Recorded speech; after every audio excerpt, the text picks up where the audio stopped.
So I'm going to read verse 26, and I'm going to go to verse 25. So I'm doing it in reverse order. There's a reason for it. So in verse 26, David asked the man standing near him, what will be done for the man who kills the Philistine and removes this disgrace from Israel? He is mad. Who is the uncircumcised Philistine that he should defy the armies of the living God? David's having a heated moment. He's having no back coming. So, verse 25, they do it in weird succession. Verse 25, he basically asks, in verse 25, now the Israelites have been saying, do you see how this man keeps going out and comes out to defy Israel? The king will give great wealth to the man. So again, he asks, what's going to happen for the man who destroys him? The king will give great wealth to the man who kills him. He will also give his daughter in marriage, which is a good deal, and will exempt his family from taxes in Israel. That's a solid deal. And yet no one in Israel, of the Israelite army, took this deal for 40 days. Until David. Now, as much as I want to say the reward was important, I don't think David cared. I genuinely don't think he cared. I think he asked, I think it was just kind of like a bonus. But his real motivation, you see it in verse 26, who is this uncircumcised Philistine that he should defy the armies of the living God? He is, I'll get to you in a second, he is pretty ticked off about Goliath insulting his God. No one does that on David's watch. David had it.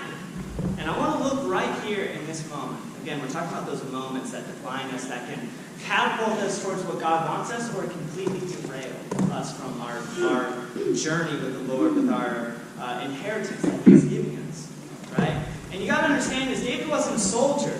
He was around these people off and on when he wasn't taking care of the sheep.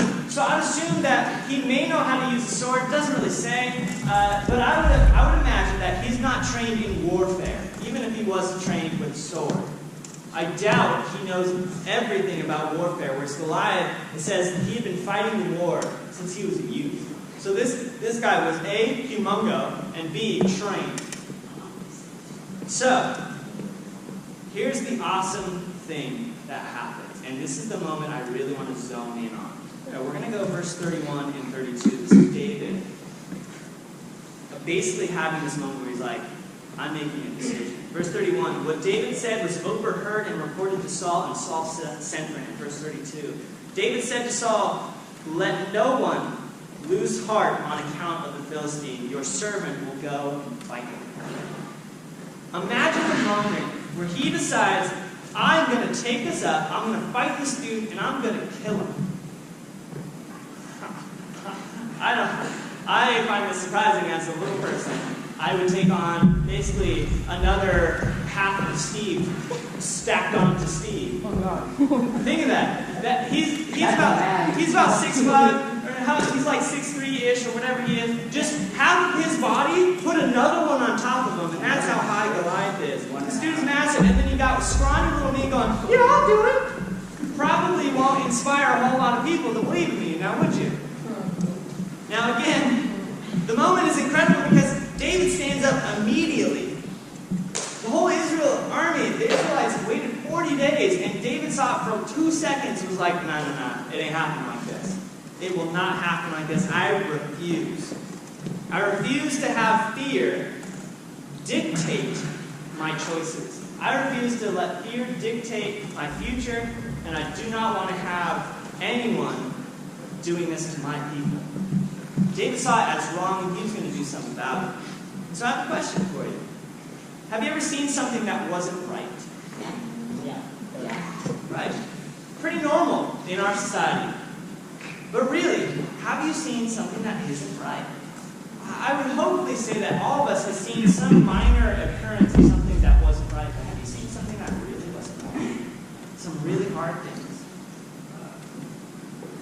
I don't know. It's crazy because I think of our everyday life and what goes on in school or life or the internet. There's a bunch of things that happen. And no less, again, this whole thing was David doing something that was so out of everyone else's character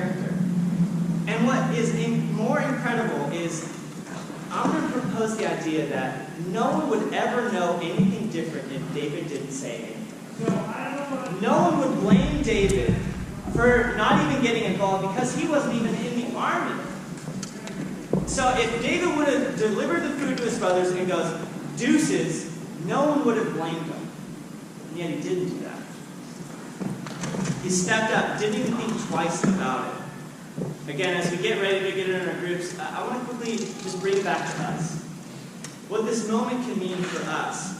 Because obviously we don't have a 10-foot man trying to kill us right now, hopefully. If that's actually something that's happening, report it to me and I'll crush the person. But, hopefully you're not being accosted by a 10-foot man. But, maybe Julian. But again, how does this apply to us? What kind of injustices, and I like that word, injustice, what kind of injustice do you see in your everyday life?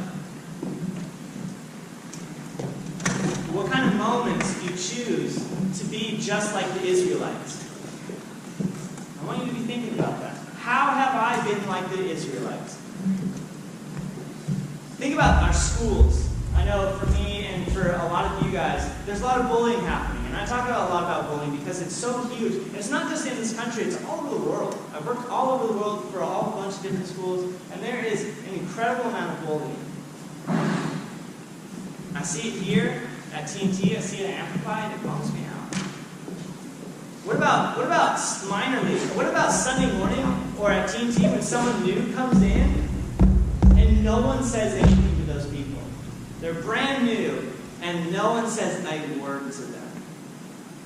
Man, that's hurtful. You may not think it's a big deal, but imagine being that one person who's all by themselves and no one wants to take the time to say hi. It's those little things. It's those little things. What about someone in your school or one of your friends getting into drugs? I know you have experimented with drugs. And what if you know about them doing it? Why haven't you said anything? I want to challenge you because you could be the person who turns their entire life around by challenging them not to be doing drugs, to help get help from their teachers or their parents, whatever it may be. Do you know someone who's doing drugs and yet no one is doing anything about it? Maybe, and this has happened, maybe you know someone, or maybe it's you, whose parents are hitting you. Maybe you know someone and or yourself whose your parents are abusing you physically, mentally, emotionally, and no one is doing anything about it. And this is a serious subject, because I know a lot of people who've gone through this. Do you know anyone, and yet nothing is happening for them or their family? Nothing.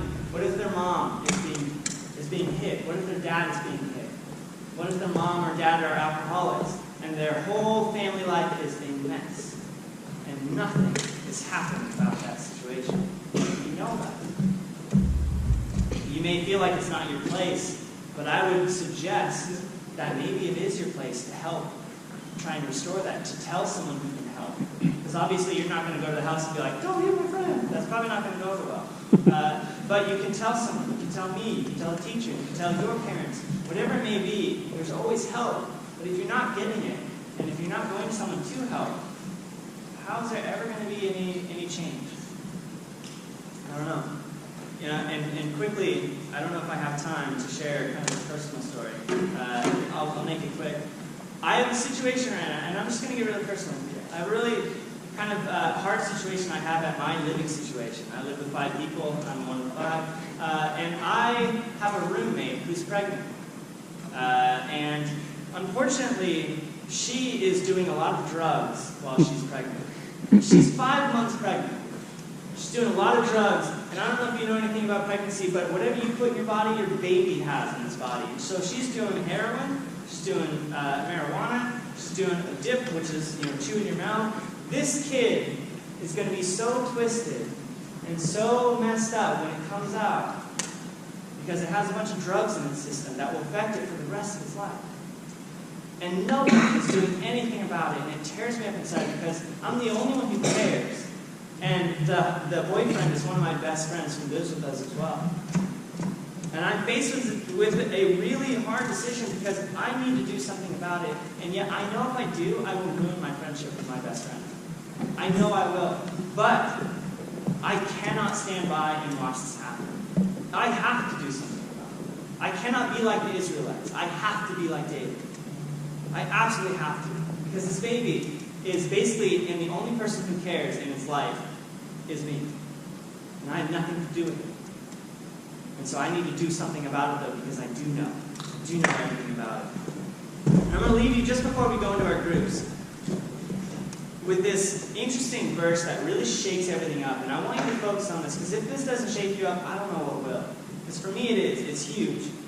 Is not only does the Bible say we should do something about a situation like Goliath or my roommate or bullying or someone doing drugs or someone being hit. There's a lot of situations, either big or small. Not only should you do something about it, but you have to. You have to do something about it. That's your job. I'm going to end with this verse now. I'm going to leave on the screen. James 4:17. I just want you to read it. If anyone then knows the good they ought to do and doesn't do it, it is sin for them. Not only should you do it, you have to do it. So, head into groups and you're going to break all of this down and hopefully you have a good conversation. Before everybody goes, I want to know